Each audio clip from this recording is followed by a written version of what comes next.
Olá, bem-vindo ao Alô Senado. Aqui você questiona, critica, sugere, pergunta e ganha voz no Congresso Nacional. No programa de hoje, a gente conversa com senadores sobre o assoreamento dos rios em Minas Gerais, o acesso à universidade pública no interior de Goiás, os salários dos parlamentares, a aposentadoria das pessoas com deficiência e as etapas de um processo de impeachment. E mais, hoje tem passeata eletrônica com o senador Dário Berger. O Alô Senado está no ar.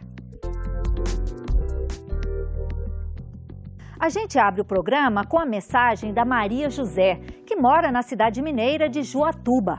Ela conta que está testemunhando a decadência de vários rios na região onde mora, no centro-sul de Minas Gerais. E pergunta o que o poder público pode fazer para evitar o assoreamento dos rios. A resposta fica por conta do senador Assir Gurgax. Olha, Maria José, a sua colocação é muito pertinente. Nós tivemos um trabalho muito importante aqui no Congresso, que foi o debate e a aprovação do novo Código Florestal Brasileiro, onde coloca várias obrigações a governos tanto federal, estaduais, municipais e também a proprietários de áreas à beira de córregos, rios, que têm a obrigação de estar cuidando das margens dos rios para que nós tenhamos menos assoreamento ao longo dos anos. É uma ação preventiva que temos que fazer, não é possível ser apenas uma ação governamental. É importante a participação da população, principalmente quem tem lotes, terrenos à beira dos córregos, à beira dos rios, para que a gente possa fazer um trabalho preventivo. A sua participação também é muito importante. Na minha cidade não possui campus da Universidade Federal de Goiás. Para estudar na Universidade Federal de Goiás, nós temos que deslocar até Goiânia para mudar de cidade para estudar. Então, assim, uma ampliação do campus, uma distribuição pelo estado facilitaria muito. E é justamente isso que eu gostaria de perguntar aos senadores do meu estado, assim, se já está sendo feito ou o que pode ser feito para que ampliasse os campos pelo estado de Goiás, né? O campus da Universidade Federal do Estado. Márcio, você sabe que nós tentamos e fizemos inicialmente uma extensão da Universidade do Estado de Goiás para a cidade de Santa Terezinha e que, infelizmente, esse projeto ele foi totalmente desativado pelo governo. Essa luta tem sido feita, a Universidade Federal agora estende os campos de Jataí, como também de Catalão, e essa região do norte do estado de Goiás ainda fica altamente comprometida, sem ter a extensão, infelizmente exigindo com que as pessoas tenham que se deslocar aí para as grandes cidades. Mas é uma luta nossa, é exatamente poder dar ao norte do estado a estrutura que seja viável para que os jovens dessa região possam levar adiante toda a sua perspectiva profissionalizante, como também do seu curso superior.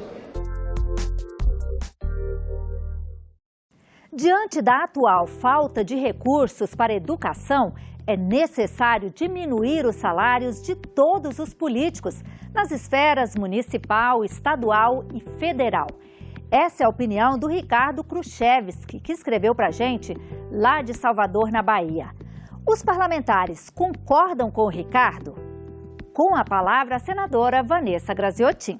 Olha, eu acho que no momento de crise econômica, como nós vivemos agora, nós temos que buscar todos os mecanismos para fazer, não só para superá-la e recolocar o Brasil no caminho do crescimento, mas para fazer com que o sofrimento das pessoas seja o menor possível, né? Que o impacto nas famílias não seja tão sentido. E, obviamente, que essa questão salarial vem à tona. O governo federal, por exemplo, enviou um projeto para o Congresso Nacional congelando o salário dos servidores federais.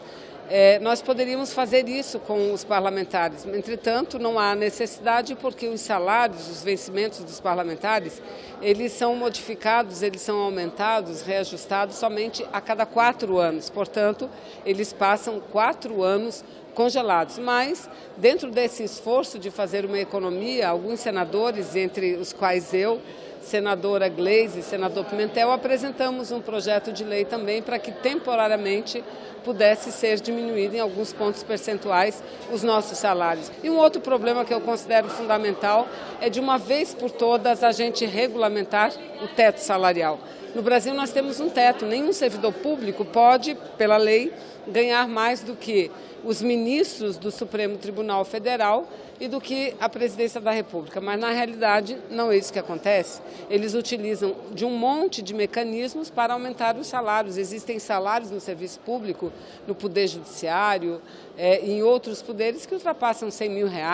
E há estudos que mostram que apenas vindo esses salários para o teto, a gente teria uma economia em torno de R$10 bilhões, o que é uma importância significativa.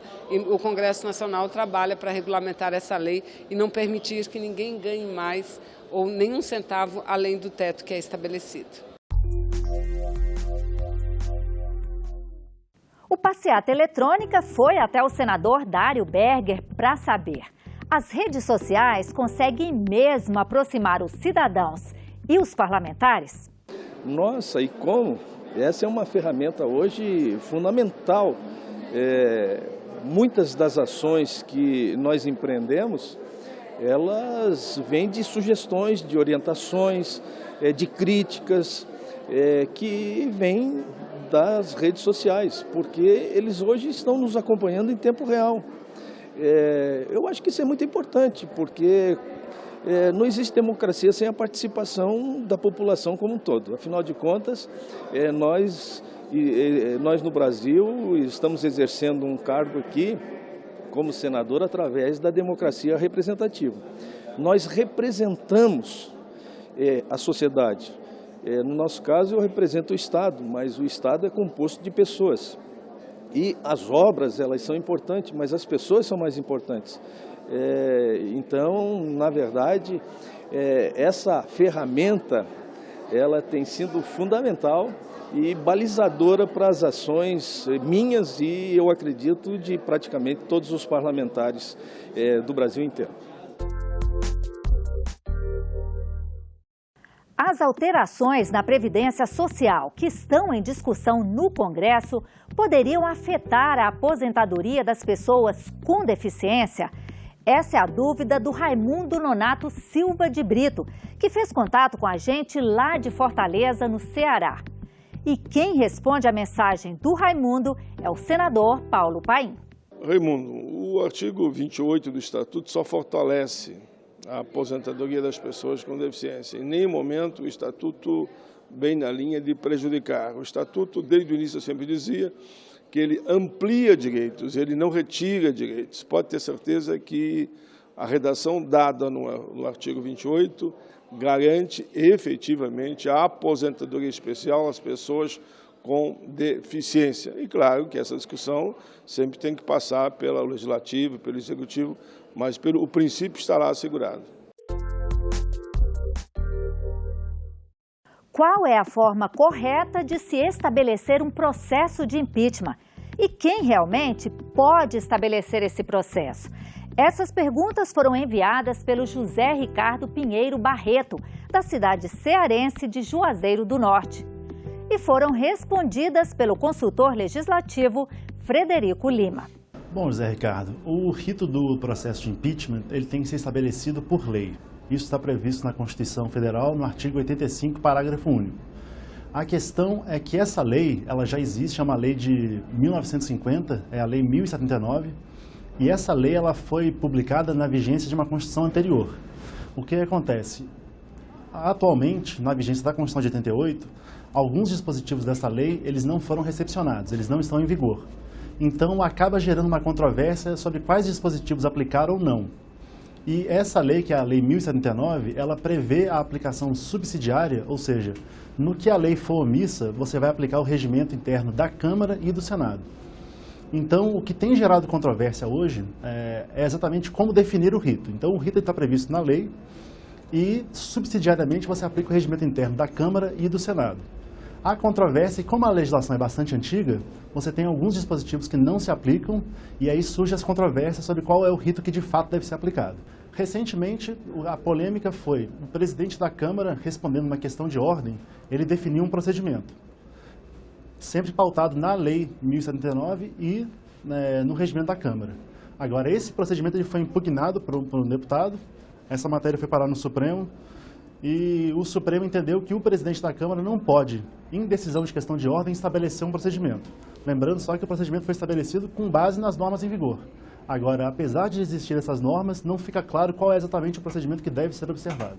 E por hoje é só. O Alô Senado chega ao fim, mas fica aguardando a sua contribuição nos próximos programas.